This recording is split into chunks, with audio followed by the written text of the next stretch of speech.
Welcome to the Find Your Leadership Confidence podcast with Vicki Noethling.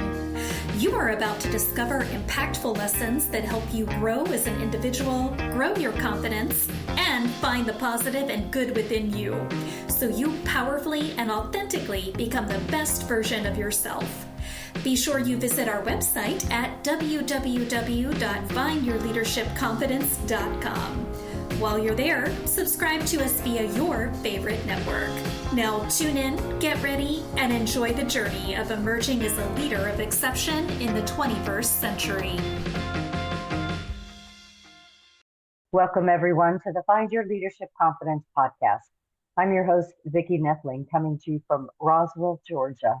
The goal of this podcast is to bring topics and guests that will empower you to become the confident leader and take your business and your life to the next level.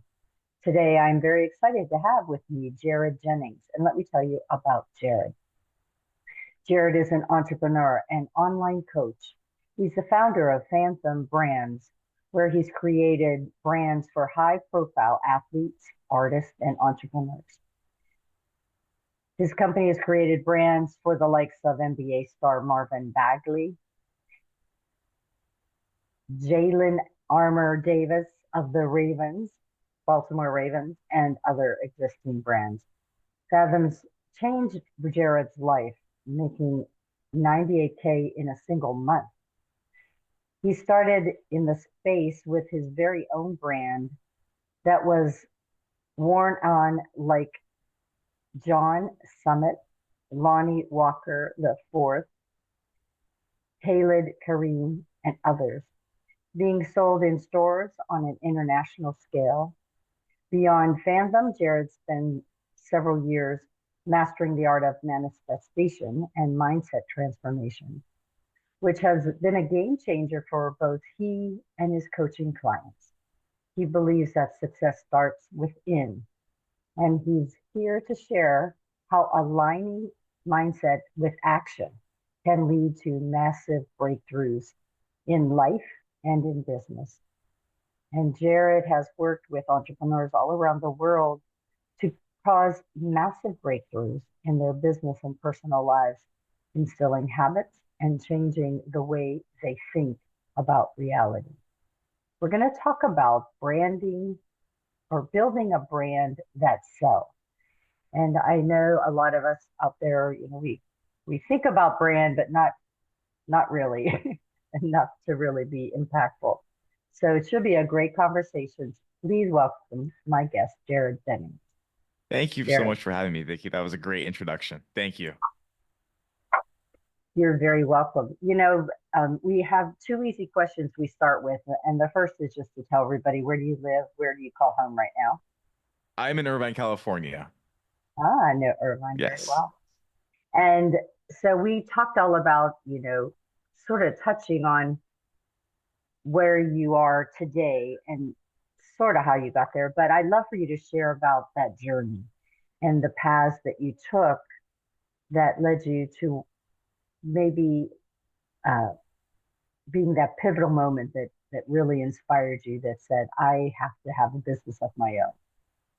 That's a great question because I did not expect to be here. So my entire route growing up was very traditional. It was college, business school, corporate America. And so that's what I did. That's all I really knew how to do. And so I went to school for business management and sales. And then I got a role selling human resource software and payroll right out of college. So very corporate America, suit and tie, 8 to 5, teams and team managers and meetings and the entire corporate culture. It was as corporate as you could possibly have. And that was an outside sales role. So I enjoyed the outside sales part and I enjoyed meeting people. But there was a lot about the politics, the bureaucracy, the culture, about corporate America that really didn't align with me. And when COVID came around, we went to inside sales. So I lost that outside interaction part. And my clients, my prospects were small businesses. So you can imagine during COVID, my market got pretty shot, right? Yeah. So with all of that combination and with the micromanaging getting worse and the culture of that nature, it was a point in my life where I was very uncomfortable. I was very unfulfilled. I was very not satisfied with the quality of life that I had. And I knew that if I really want to live the quality of life that I want to live, it has to be on my own terms. I also Mhm. came to the heavy realization that to attain the financial freedom that I was looking for, the ceiling was so low in corporate America, right? I could Mhm. give thousands and tens of thousands of hours to a company and not have it equate to the ROI of the life that I want. And so it was a combination of a lot of those things that really hit my breaking point of I absolutely have to become an entrepreneur. It no longer was a daydream, it was an absolute necessity. Mm. Yeah. And I know I read that you did retail for a while, and it's interesting. I have a seasonal job just so that I get out in front of people and also get a discount on the clothes. But Nice. That was my it, favorite part. because you know it's interesting in this how we're talking about mindset and all the things positive and whatnot, and then I go there and you see such a diverse group of people that are in all different aspects of their lives, and day, and it really gives you a better perspective about what we do as entrepreneurs and how we can really impact the world in a bigger way, and especially given that this is such a global environment that we have. So let's talk about branding. You went from zero to success, as you say. But how do you go from starting from Macy's in the stockroom to running multiple successful businesses like Phantom Brands, and talk about some of those turning points that really were pivotal in your journey? Like, So Macy's was in my sophomore year of college. That was one of my mm-hmm, first ever jobs. And so my goal was, well, if I'm going to go into sales after college, then I want to be in a nice store selling to get some sort of experience. I could do part-time B2C, but I can't really do B2B. So let me go the retail route was my thinking while I was getting my degree. So I couldn't get into Nordstrom's at the time. I didn't have any experience. Macy's only had experience in the stock room, so they threw me back there. I wasn't even selling what I wanted to do. I was in the back room with a couple other guys that were on like probation, and we were unboxing and boxing things. And I was just, how old was I? Probably 19 with the ex-convicts talking about life, right? So that was the Macy's stint. And from there, I was able to go to Ted Baker, which was way more elevated. I was on the floor, I was in a nice blazer, and I was talking to affluent people and selling clothes. And then from there, I was able to go to Nordstrom's, which is kind of it was my end goal at the time before I graduated to go to mm-hmm, Nordstrom's and get that experience under my belt. And Nordstrom's and Ted Baker taught me a lot about communication and building those relationships with clients because a lot of it is walk in, right? But a lot of it as well is repeat returning customers that you build relationships with and catering to their needs. And it's really the soft skills that make such a big difference in entrepreneurship, right? The soft skills of communication, presentability, professionalism, problem solving. So I learned a lot of that in those retail roles. And then when I graduated, I said, okay, time for something a little bit bigger. Then that's when I went to corporate America, had that awful experience, and said, I have to become an entrepreneur. yeah, definitely.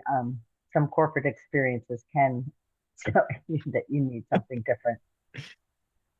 And just like corporate isn't for everyone, being an entrepreneur isn't for everyone too. There's a lot of my friends that that I retired with that would not ever want to do what I do. And it's just having that total accountability. I think in some people's minds, they think working on their own is you just do whatever you want whenever you want and not think about the fact that you are accountable to your clients or to getting things done during the day because the day will fly by. It will. It will. Yeah, entrepreneurship is in an era right now, I believe that it's being very glamorized with social media, and people are really only seeing the end and not really the inputs that took people to get to the end, and they're not seeing the work. And also the barrier to entry is very low right now, right? So you have a lot of people that are getting into entrepreneurship only knowing or only seeing the glamour at the end, and they're really oblivious and ignorant to the actual hardships of going through it. Right. So I think this next question is really important because you believe in manifestation, and um, I'd love for you to explain how you use manifestation to create the real results that you have in your life today, and to be able to create the business that you have. So I've been into the power of the mind, manifesting the subconscious mind for years now. I think it's been something that has been very fascinating to me. And I also started meditating about 3.5 years ago. I found Joe Dispenza in his books, if you're familiar. And Mhm. that is really what opened that door to meditation for me in all of these aspects and in realms of reality that we kind of live in. But when it comes to actually having tangible results and creating results in business, it's a combination, right? I Mhm. cannot sit and write down things and quote unquote manifest and dream about the stars and have a business and have Yeah. employees and have clients, right? It's a combination. It really is. It can be a fantastic accelerator. And I would also argue if you don't have your mind programmed, it can be also your worst enemy, right? I see manifesting as just the health of my psyche. It goes Mhm. beyond the visualization. It really is, how is my emotional and mental state? Am I my best ally or my worst enemy? Right. And I think Mhm. that when you're able to get to a place where you do have that in check, it becomes a fantastic accelerator with the action that you have to take, because that has to be there as well. Mhm. And I think then that kind of informs and feeds your brand as well, because you know how you walk into a room, um, and what information you put out there. If there's that negativity, Hmm. if there's that um, sort of attitude that is not welcoming, then your brand is not going to be welcome. And so, talk to us about challenges that you might face as you're trying to build a brand that's going to sell. You can face a lot of challenges. I Mhm. would say some of the ones that I face personally is brand is a very long game, right? Branding Mhm. takes time. You need to have market exposure. You need to create X amount of content to reach X amount of people so that they know about your brand. You also need people to buy your product to understand that the product backs up the brand. So, with that being said, the hardest thing about building a legitimate brand is waiting it out, because Yeah. when you're investing the time and the money into the proper products or the proper appearance or the proper content, whatever it is, when you're building a brand, it takes an investment, right? No amazing brand was built cheaply. And Mhm. there's a gap between the time and energy and money you're investing into building this brand and the end result. And so surviving that gap is definitely the hardest part in the beginning. Yeah. And I think, you know, that kind of goes back to um, your meditation and your Yes. manifestation too, because uh, if you keep that goal in your mind's eye, if you will, that you know, okay, patience is a virtue, and it really is, I think, something that uh, reason why I like to hear stories from the folks that I have on is to just show and demonstrate to the audience that they didn't get this overnight. You know, that there were troubles and downs, and it's a roller coaster, and how you keep centered and focused on the goals is really how you can win the game. Yeah, I think the most difficult aspect of my entrepreneurship journey was a couple months after I launched my first brand. I was basically wiped off the internet because my Facebook was hacked by somebody that I Mm-hmm. hired on Fiverr. And so my personal account went down, my brands went down, everything went down. I'm sitting on inventory. I am just starting to realize the ignorance to my own ignorance. So that also made me feel like I have a lot to learn. And the only thing that got me through that was just understanding that the only way I can lose is if I quit. Really, that was Mm-hmm. it. I had to find the courage from somewhere deep down every day to just find a way to keep going, because that doesn't just happen to me either, right? Like these things happen to every entrepreneur. There's going to be so many inflection points where it seems like quitting is the only option, but everyone that succeeded has refused to quit. I think that's really the only Mm-hmm. difference. Yeah, for sure. So, how do you balance the hustle of entrepreneurship with staying mentally and emotionally grounded? And we've talked about this a little already, and that mindset plays a big part of that. But it's really, I think, easy with it, especially now. I love new technology. I love what's coming out with AI, and so it's easy to get that shiny object piece and think and want to say yes to everything. But I think when we're talking about building a brand, there has to be some consistency and alignment with your core values and whatever your vision and your mission is. Absolutely. Absolutely. And it's the repetitive tasks that get the job done too. And when you're building a brand, there's a lot of things that are very monotonous that you have to do every single day that you don't see a reward for. Mm, I have a saying, it's like the most boring things are the best things for us, right? It's the things that we mm, don't see an ROI on or a result on that will ultimately build the biggest brand possible, right? And mm, sometimes that's really, really boring things. Sometimes that's things we don't want to do, right? Because sometimes we jump into a business because it's very exciting, it's very inspiring, and you get all excited about the game plan, and then you get in the business and you're like, wow, I didn't plan on doing any of this. There's a lot of things I didn't know I had to do that I don't even enjoy, right? So mm. there's a lot of Yeah, aspects of every business that aren't going to be ideal, but you have to do what's necessary to build the brand. And a lot of those are going to be things you don't necessarily want to do, but they're going to build you the biggest brand. yeah. And some of those things you can delegate, Yes. as you grow and things. But as you were talking about that, it just made me recall my days as a project manager where in the very beginning phases of a project, it is that mundane, that boring, that information gathering, that no excitement, no big bang kind of thing. And especially in the early days of projects. But you have all of the stakeholders, or if you have your clients even that you're coaching, they want everything to happen today Mhm. and immediately change and wonderfulness, and you have to build that foundation and uncover all of the necessary understanding of what it is. And I think when you're building a brand, you really have to take the time to really uncover, what do you want your brand to be. Yes, and things taking time is something that I really harp on with everybody I coach because they see me as the coach and the end result and they get kind of antsy. They see people online posting things, right? It's very easy to get into the mind frame of I suck, I should already have it, et cetera, et cetera. So I love going on podcasts and I love telling them my stories because nobody sees that part, but it happened. Yeah. Nobody Mhm. nobody wants to show, including me. I didn't want to document the bad things that were happening to me. I didn't want to Mhm. post content about when I was pounding my head against the wall late at night trying to figure this stuff out, but it's part of the journey. It's Mhm. You don't have it without it. And I think it's really important that people that are entrepreneurs that are beginning or aspiring are aware of that.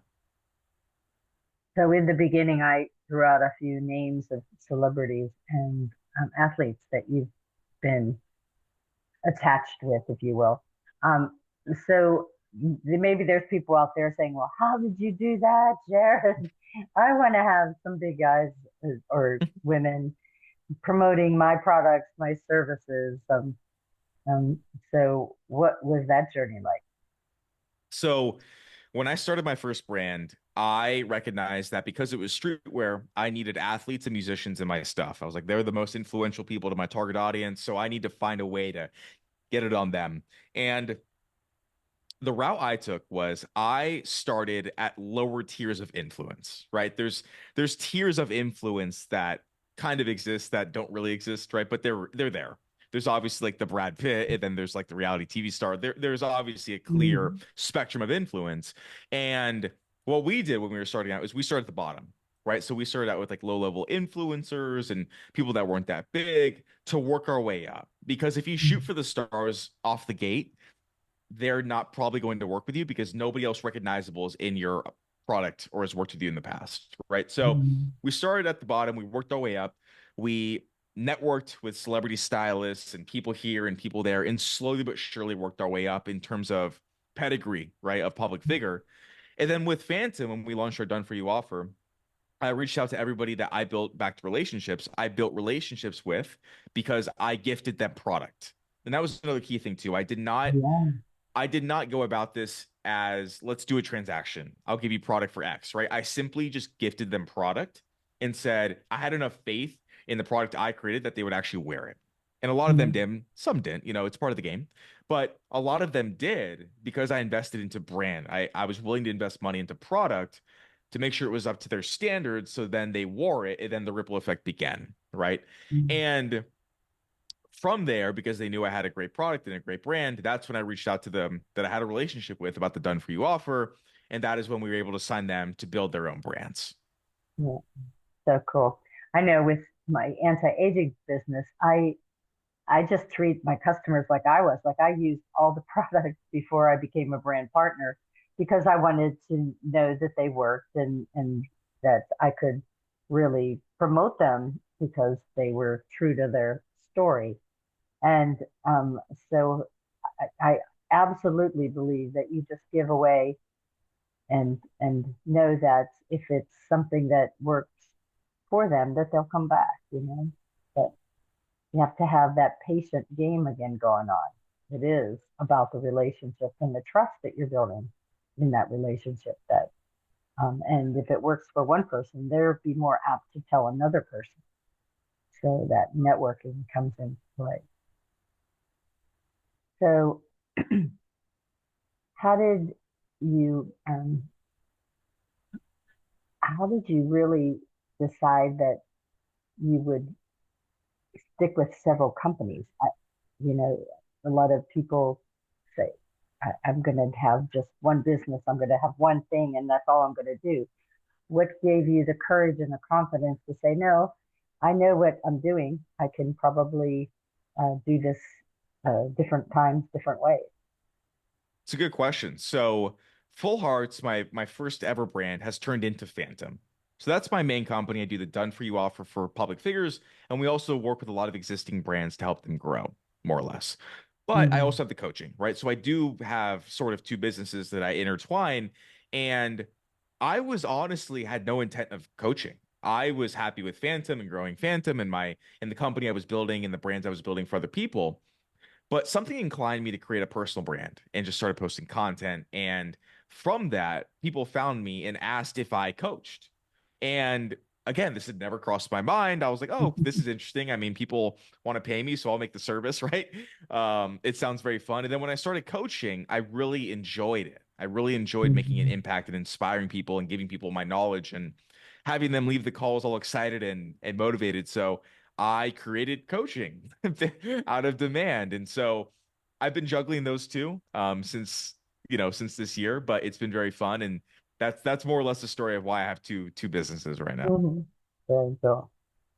And what advice would you give someone that's just starting out and they they really are starting to feel overwhelmed and maybe haven't even thought about, oh my God, do I need a brand? I have a service, I have a product, but didn't think about all of the branding that might be helpful to them. So Yeah, what advice do you give? I would say take it one step at a time. Whether you want to build a brand or whether you want to do anything, lose weight, whatever it is, right?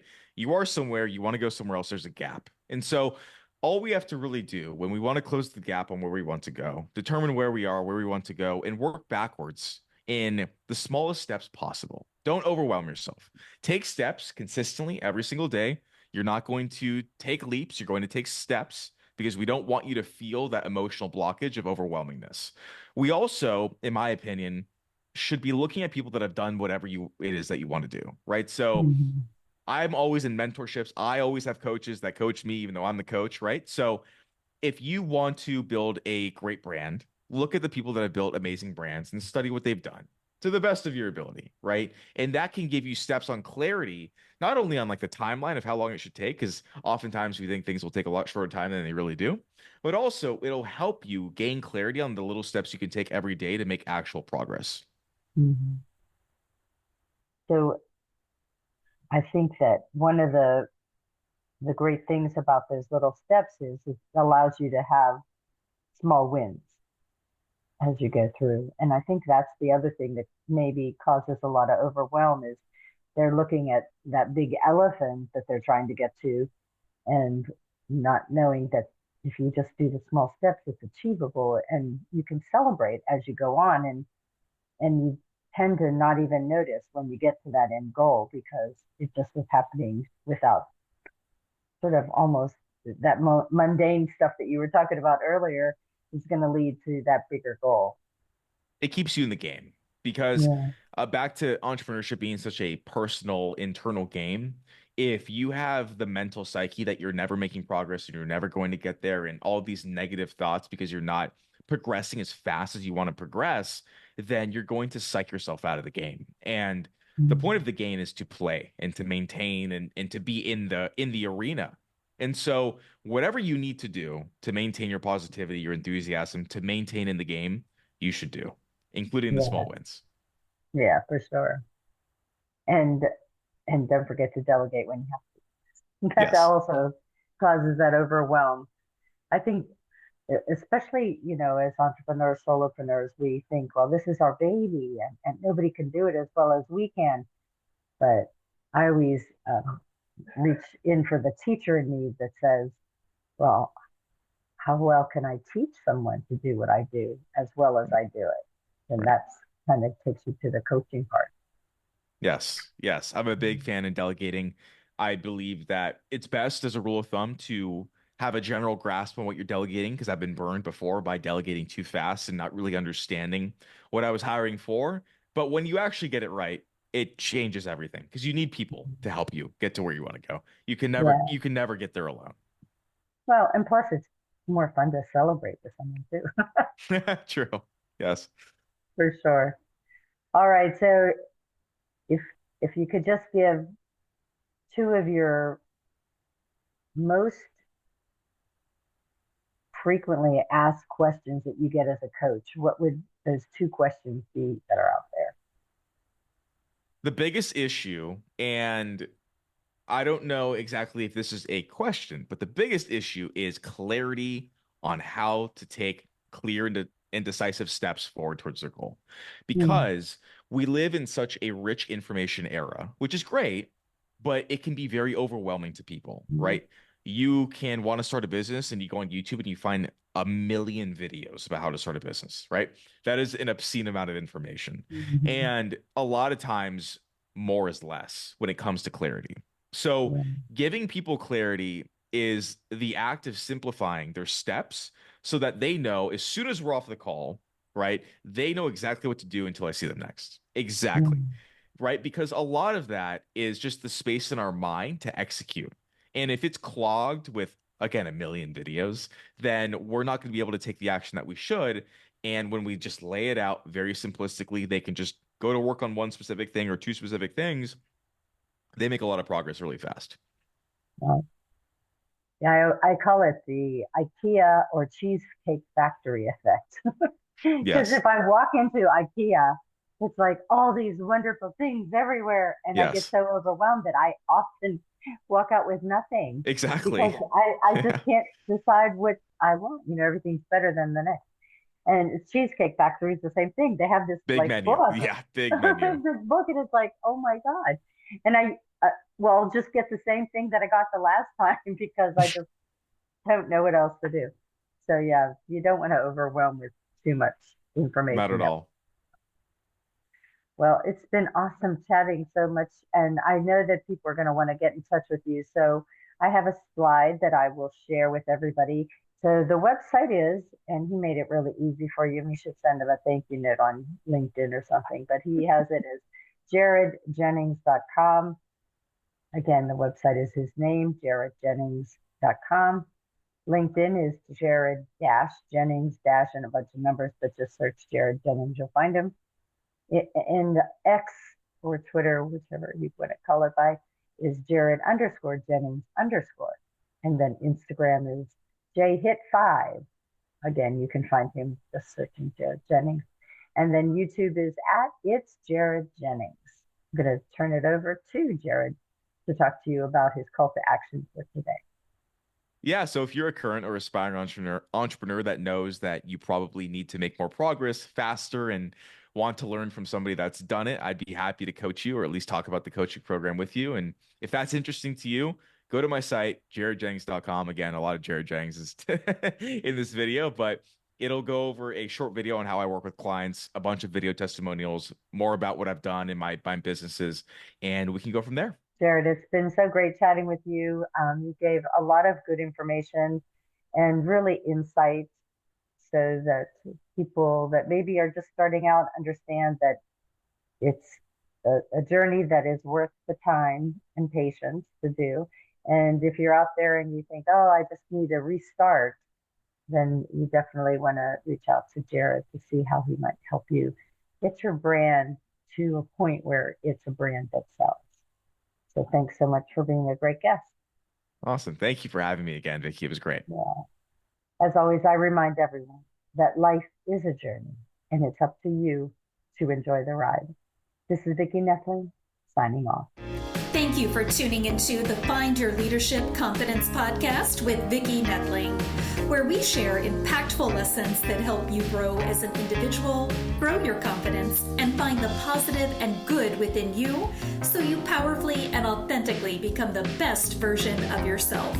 Remember to visit our website at www.findyourleadershipconfidence.com and enjoy even more great episodes like this one. Again, while you're here, subscribe to us via your favorite network. We look forward to seeing you next time on the Find Your Leadership Confidence podcast.